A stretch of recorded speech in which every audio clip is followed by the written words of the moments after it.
There are two kinds of silence in a concert hall. The first is the silence before the music begins, expectant, polite, full of anticipation. The second is the silence that falls when something has just happened that nobody knows how to process.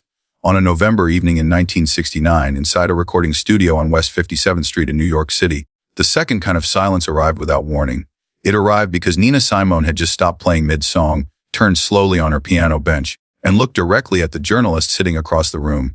The same journalist who had just read aloud a quote from Aretha Franklin calling Nina's music too political for its own good. The room went completely still, and Nina Simone, without raising her voice even slightly, said, "Too political for whose good exactly?" That question did not make the headlines the next morning, but it echoed through music history for decades. To understand what happened between these two women, you have to understand what they each carried into the world. Because Aretha Franklin and Nina Simone were not simply two talented black women who disagreed about music. They were two completely different answers to the same impossible question. What does a black woman do with her genius in an America that does not want to acknowledge it? Eunice Kathleen Wayman was born on February 21, 1933 in Tryon, North Carolina, the sixth of 8 children in a Methodist minister's household. Her mother was a preacher. Her father played harmonica and ukulele. But from the moment small Eunice placed her fingers on the church piano, it became clear that something unusual was happening. She was not simply learning. She was speaking a language she had always known. By the time she was 4 years old, she was playing hymns by ear. By 6, she had moved to full classical pieces. Her talent was so obvious, so undeniable that the entire community of Tryon organized itself around it. Her piano teacher, a white woman named Muriel Mazinovich, whom Nina would later call Miss Mazzy, recognized immediately that this child possessed something rare. Not just musical talent, but musical intelligence. The kind that could absorb Bach and Beethoven and transform them from the inside out. Miss Mazzy became more than a teacher. She fundraised. She organized. She persuaded Eunice's parents to let her give up household chores so she could practice. The Tryon community, black and white alike, contributed money so that Eunice could continue her studies. There was a shared understanding that this child's talent was too important to waste, that it demanded investment and sacrifice, and young Eunice accepted that weight. She accepted it completely, sometimes practicing 8 hours a day, studying her scales with the same focused intensity that other children reserved for play. Her dream was not abstract, it was precise, specific, and burning with ambition. She was going to become the first great black classical pianist in America. She was going to walk onto the stages where Horowitz and Rubinstein performed, and she was going to play, but the dream had a crack in it that she could not yet see. Aretha Louise Franklin was born on March 25, 1942 in Memphis, Tennessee, 9 years after Eunice Wayman. Her father, Reverend C.L. Franklin, was one of the most famous Baptist preachers in America, a man whose sermons were recorded on vinyl and sold across the country. The Franklin household in Detroit was a revolving door of musical royalty. Sam Cooke, Mahalia Jackson, Clara Ward, Art Tatum all passed through the dining room, all sat at the family piano, all witnessed little Aretha sitting in the corner and absorbing everything. Where Eunice Wayman's gift was sharpened through disciplined classical study, Aretha Franklin's was shaped by the raw fire of gospel. She did not learn music so much as she breathed it, absorbed it through the walls of New Bethel Baptist Church, where her father preached, through the voices of the women who surrounded her, through the call and response of Sunday morning worship that made the air feel like it was vibrating at a different frequency. At 14, Aretha was recording gospel music for Chess Records. At 18, she signed with Columbia Records, where producer John Hammond believed he had discovered something extraordinary. And he had. But the industry spent years trying to redirect that extraordinary thing into something more commercially acceptable, more polished, more palatable to white radio audiences. For 6 years at Columbia, Aretha Franklin was pointed in directions that never quite matched the volcanic force of what she was. The transformation came in 1967, when she signed with Atlantic Records and producer Jerry Wexler understood instinctively what was needed to simply get out of her way. The result was an eruption. I Never Loved a Man the Way I Love You, Respect, Chain of Fools, Natural Woman. In a single year, Aretha Franklin did not become a star, she became a force of nature. By 1968, Aretha Franklin was on the cover of Time magazine under the headline, The Sound of Soul. The music industry called her the Queen of Soul, and she wore that title with grace, with warmth, with the enormous, generous, world-embracing voice that seemed to have no ceiling. She could make you feel, in the space of 4 minutes, every human emotion from sorrow to transcendence. Nina Simone watched all of this from a very different vantage point, because by 1968, Nina Simone had already paid a price that Aretha had not yet been asked to pay. And it had started much earlier. In the spring of 1951, at the Curtis Institute of Music in Philadelphia, Nina had spent years preparing for her audition at Curtis. It was the gateway to the classical concert stage she had dreamed of since childhood. She had studied every required piece. She had practiced until her fingers ached in the night. She had traveled to Philadelphia with the quiet, fierce confidence of someone who knows they are ready. The rejection letter arrived without explanation. Nina Simone believed, for the rest of her life, that she was denied admission to the Curtis Institute because of the color of her skin. She could never prove it. The institution cited no specific reason, but Nina, who had encountered racial barriers in Tryon's concert halls when her own parents were made to move to the back row during her recital, understood what unexplained rejection meant in America in 1951. It did not break her, but it redirected her. To pay for further music studies, she took a job playing piano at a bar in Atlantic City called the Midtown Bar and Grill. The owner required her to sing as well as play. She resisted. She was a classical pianist, not a bar singer. But financial necessity and the owner's ultimatum left her no choice. The first time she sang in public while playing piano, something shifted in the room. Patrons who had barely been listening turned toward her. Conversation stopped. And Nina Simone, classical pianist and aspiring concert artist, began to understand that she possessed a second instrument she had not known about. But she renamed herself for that stage, choosing Nina, a childhood nickname, and Simone after the French actress Simone Signoret. Eunice Wayman would keep her classical dream in a private drawer. Nina Simone would face the world as it actually was. What emerged in the years that followed was something genuinely unprecedented. Nina Simone played piano with the discipline and technique of a concert artist, because that is what she had trained to be. She absorbed jazz, blues, gospel, folk, and African rhythms, not as stylistic choices but as emotional necessities. And she sang with a voice that was not conventionally beautiful by the standards of popular music, but that carried an authority and a depth that made conventional beauty seem beside the point. She was signed to Bethlehem Records in 1957. Her debut album, Little Girl Blue, contained a version of I Loves You, Porgy, from Gershwin's opera that became an unlikely hit. But more importantly, it announced a presence that could not be categorized. Critics reached for words and came up short. Jazz, classical, folk, blues. Nina Simone was not confused about these categories. She simply did not recognize their authority over her. Through the late 1950s and into the early 1960s, Nina Simone built her reputation in clubs and concert halls with a ferocity that polarized audiences. Some people were frightened by her. She did not perform for your comfort. She sat at that piano and demanded something from you. Attention, honesty, a willingness to feel things you might prefer not to feel. She made eye contact during songs in a way that felt more like interrogation than performance. Between sets, she would speak to audiences directly about what was happening in America, about what it meant to be black in a country that claimed to be free. And then, on September 15, 1963, 4 little girls were killed in the bombing of the 16th Street Baptist Church in Birmingham, Alabama.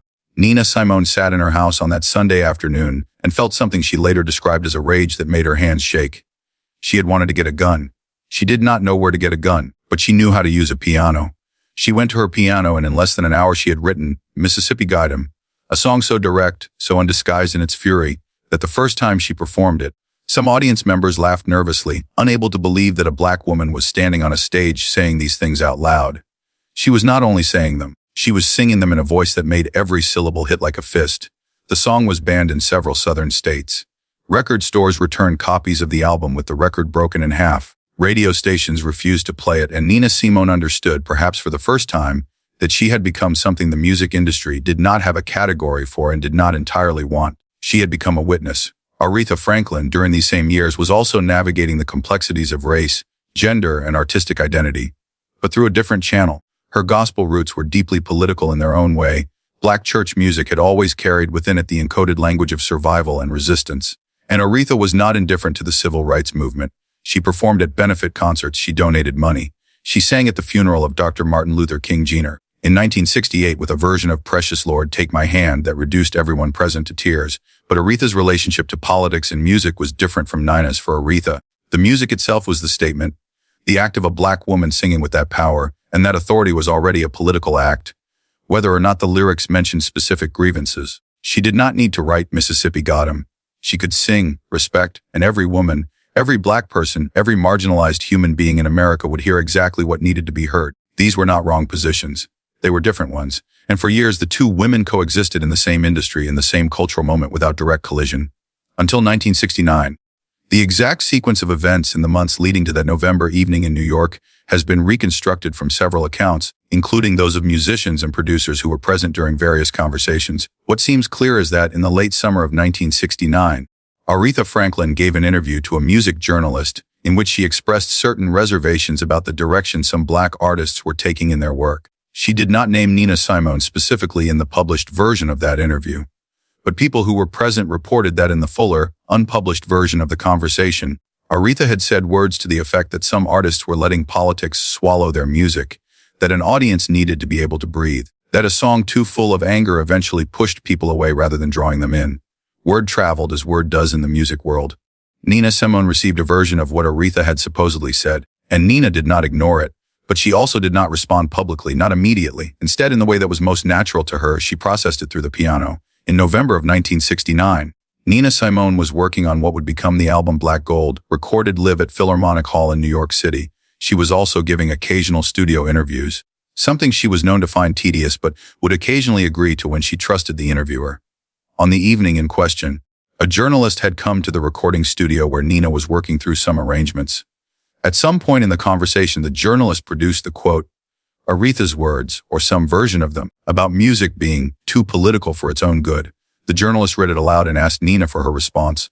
What followed, according to those present, was a long pause, not an uncomfortable pause. Nina Simone's pauses were never uncertain. This was a thinking pause, the kind of silence that precedes something precise. She asked the question quietly, too political for whose good exactly?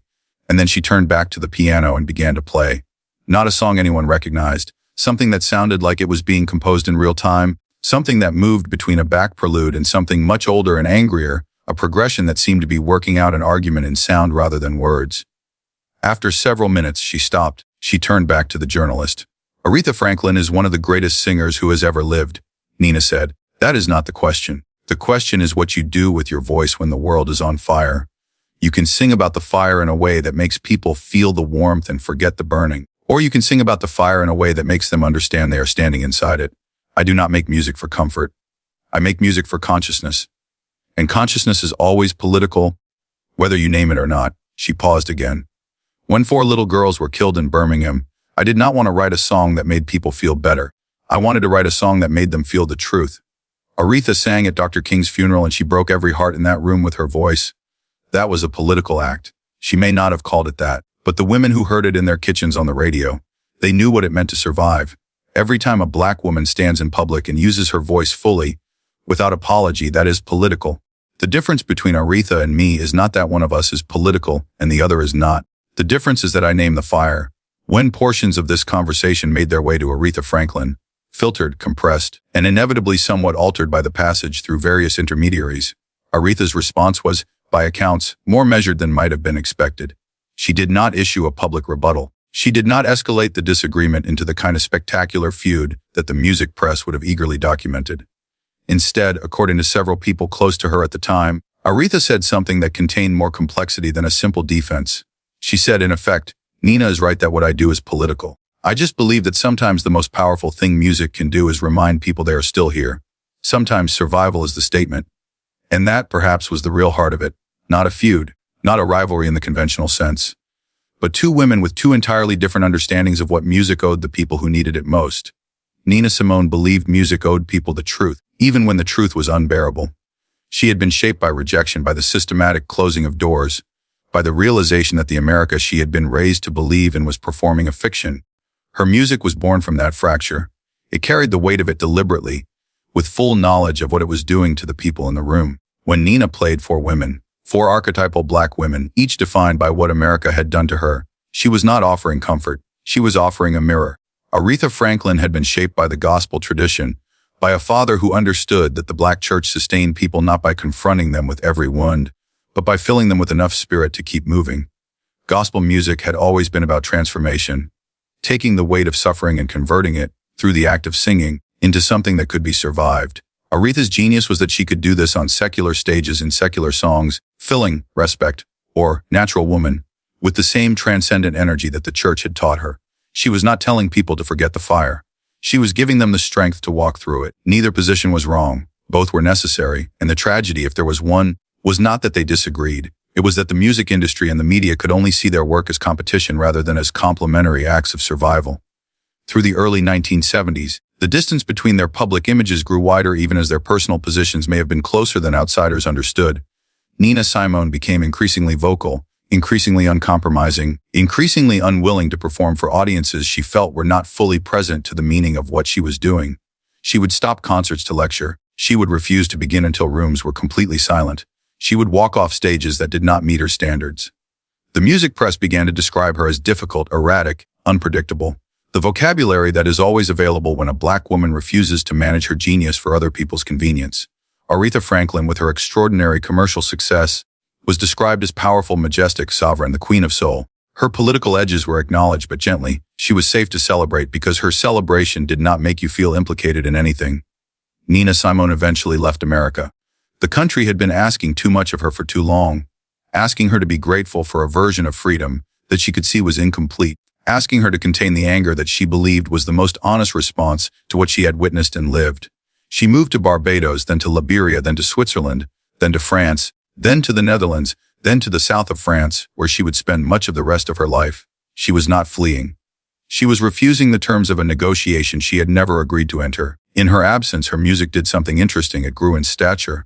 The songs that had been considered too angry, too uncompromising, too political began to appear in unexpected places, in documentaries and films, in the repertoires of younger artists who had discovered in Nina Simone a vocabulary for feelings they had not known how to name. Feeling Good became an anthem for a generation that had not been born when she recorded it. Cinnamon found its way into soundtracks and samples in the consciousness of people who had never heard of the Tryon, North Carolina community that had organized itself to pay for a young girl's piano lessons. Aretha Franklin's legacy, too, grew continuously, though along different lines. She became one of the most honored artists in American history, the first woman inducted into the Rock and Roll Hall of Fame, the recipient of the Presidential Medal of Freedom, the voice that had defined an era of American music as surely as any single artist could. When she performed My Country Tease of Thee at the inauguration of President Barack Obama in January of 2009, the moment carried every layer of American history simultaneously. The gospel tradition, the civil rights movement, the long arc of Black American endurance, and something that felt, at least in that moment, like a rival. Nina Simone did not live to see that day. She died on April 21, 2003 in Carry-le-Rouet, France at the age of 70. She died in the country she had chosen over the one that had rejected her. She died with her classical piano dream still uncompleted in one sense, still fully alive in another. Because what she had built from the wreckage of that dream was something more enduring than a concert career at Carnegie Hall. She had built a body of work that could not be filed away, could not be made comfortable, could not be listened to without consequence. Aretha Franklin died on August 16, 2018 in Detroit, Michigan, at the age of 76. She died in the city where she had grown up, in the tradition she had never fully left, surrounded by the gospel music that had shaped her from the beginning.